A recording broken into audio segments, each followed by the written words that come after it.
Olá, seja bem-vindo a essa série que fala Atos dos Apóstolos, Espiritismo e Mediunidade. Nessa série eu aproveitei de propósito o livro do Atos dos Apóstolos, que é um livro formidável, que é falando sobre o Cristo agora através dos apóstolos. E os apóstolos estão mostrando como é que trabalha o verdadeiro cristão. No caso, o espírita, que é relembrar o cristianismo primitivo. Por isso que esse livro faz lembrar as histórias primitivas da igreja. A história primitiva, o Atos dos Apóstolos, é um livro histórico, porque o Paulo é um grande historiador. Um livro histórico dos primeiros cristãos, das primeiras manifestações, desde a formação da primeira casa em Jerusalém, vai formando na Samária, vai formando lá em Roma, na Antioquia, e depois é como Jesus diz, vai espalhar a mensagem do Evangelho por todas as partes do mundo. E nesse capítulo 9, o capítulo D, o Paulo escreve e o Ferreira traduz na sua Bíblia atualizada esta lição para as nossas reflexões.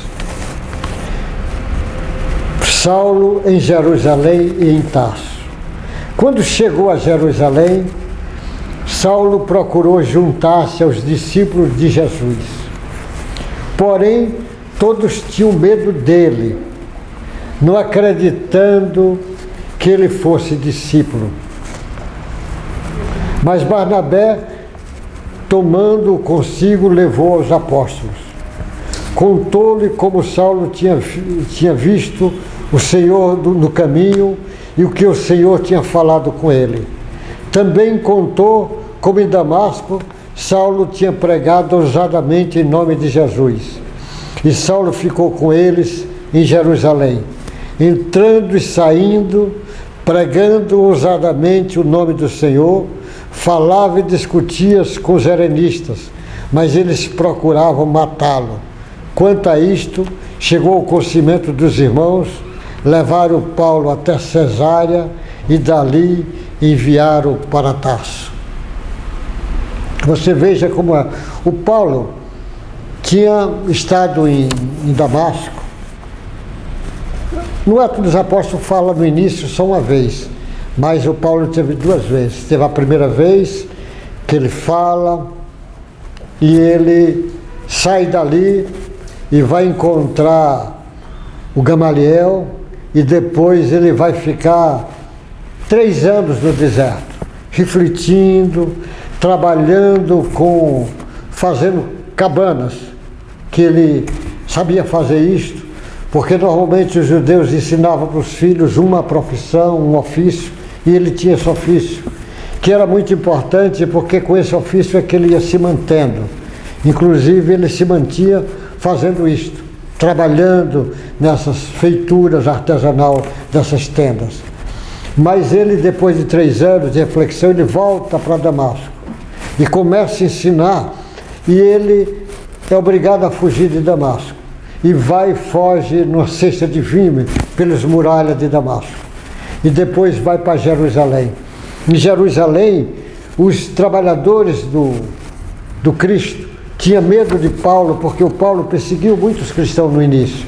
E eles ainda não sabiam se o Paulo tinha mudado. E o Paulo, como lá em Damasco, o Ananias pega o Paulo pela mão e leva para os trabalhadores do Cristo conhecer, lá em Jerusalém. É o Barnabé que vai levar o Paulo até a casa do caminho e apresenta a todos eles e fala do Paulo, fala daquela entrada triunfal do Paulo em Jerusalém, daquela visão que Paulo teve do Cristo em Jerusalém, das coisas que aconteceram, e o Paulo vai se adaptando ali naquele meio. Mas o Paulo vai nas sinagogas, fala e causa uns impactos imensos.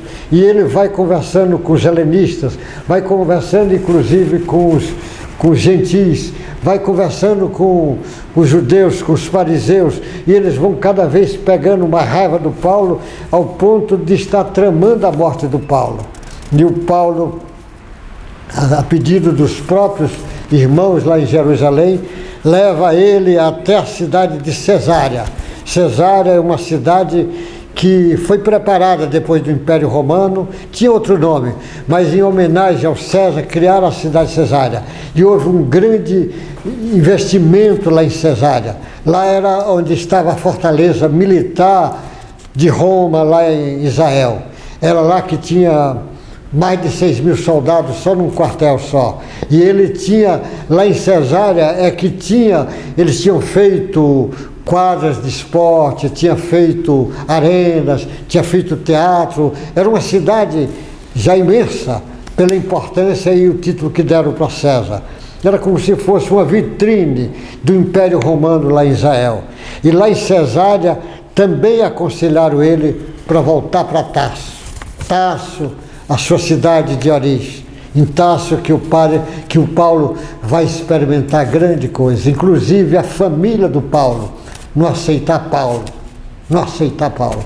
Não querer o próprio pai de Paulo dizer para ele: se você está seguindo esse Nazareno, você não tem mais nada a ver conosco. E ele é expulso da casa. É assim que o Paulo escreve numa das obras, Paulo Estevão, que ele é expulso, e quando ele vai embora, o escravo lá do pai vem com as moedas, umas mãos cheias de moedas, e dá para ele. Ele diz que dá vontade de jogar aquelas moedas fora, mas lembra, se ele é trabalhador do Cristo, ele tem que ter paciência, confiar em Cristo e vai a sua caminhada. É assim que ele descreve, quando ele vai saindo de Tarso, lá distante na estrada, ele para, olha, a cidade está lá embaixo, ele olha a cidade de Tarso, chorando, se despedindo, e ali vai começar a ser a marca do Paulo. A partir daí, agora ele será conhecido não como mais Saulo, mas sim como Paulo de Tarso. É por isso que tem esse nome, Paulo de Tarso. Um gigante, um médio sem iguais. Você vê o Paulo ensinando nas sinagogas, falando agora do Cristo, mostrando que o Cristo já era preparado há muito tempo, que o Velho Testamento ia preparando a chegada do Cristo. E ele estava aí. O Paulo em Tarso, e o próprio Lucas escreve nesse livro, e o Ferreira traduz pela Bíblia atualizada dizendo: apesar disso tudo, a igreja cresce. Assim a igreja tinha paz por toda a Judéia, Galiléia e Samaria, edificando-se o caminho no temor do Senhor e no consolo do Espírito Santo. Crescia em número. Aí ele diz: crescia em número.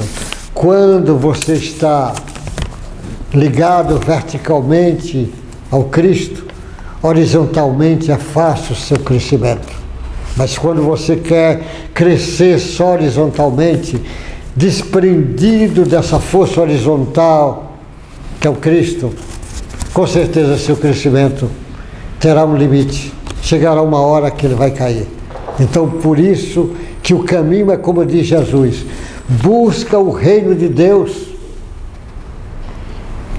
que as demais coisas será concedida. Então busque entender o Cristo, trabalhar por Cristo, colocar a tua mediunidade a serviço do Cristo, que você vai entender esses fenômenos. Então esse livro, Atos dos Apóstolos, é um livro que quem conhece mediunidade vai entender cada capítulo com outro olhar. E a mediunidade, ela sempre existiu, mas a partir de Kardec ela toma um caminho novo, ao ponto de um Richer, ganhador de prêmio Nobel, dizer que a mediunidade, a partir de Kardec, é outra coisa.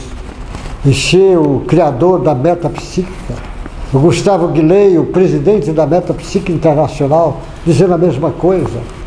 O William Crook, o maior cientista da Inglaterra na época, presidente da Sociedade de Física da Inglaterra, ganhador de prêmio Nobel, que tinha descoberto o quarto estado da matéria, também descobriu o elemento talho da química, também dizer que a mediunidade, a partir de Kardec, a metodologia de Kardec toma outros caminhos. E mediunidade é um fenômeno crescente. A mediunidade sempre existiu, mas vai aumentar. Lá atrás o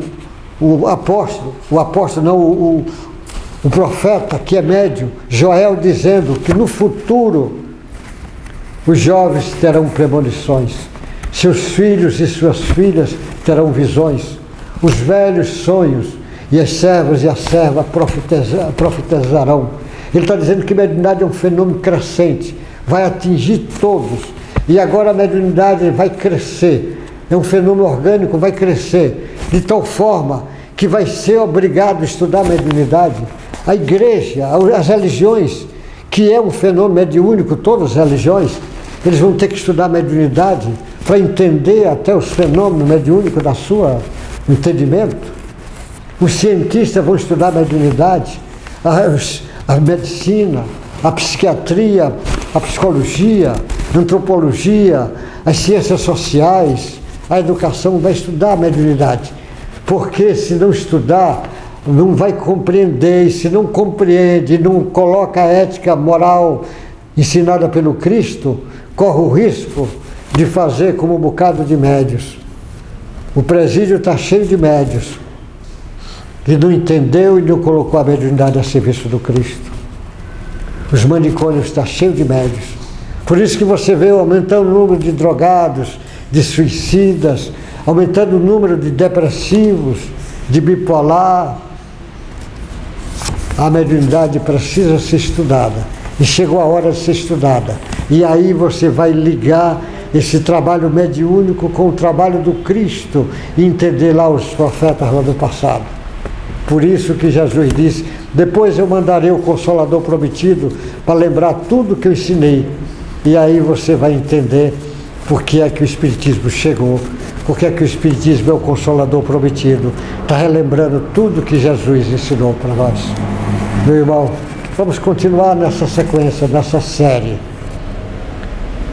Atos dos Apóstolos, o Espiritismo e a mediunidade. Nós vamos discutir muito para você entender esse fenômeno fantástico chamado mediunidade e esse livro formidável chamado Atos dos Apóstolos, que dá para você entender a mediunidade dos primeiros trabalhadores que seguia os ensinamentos do Cristo. Até o próximo encontro. Deus te guarde e uma boa sorte.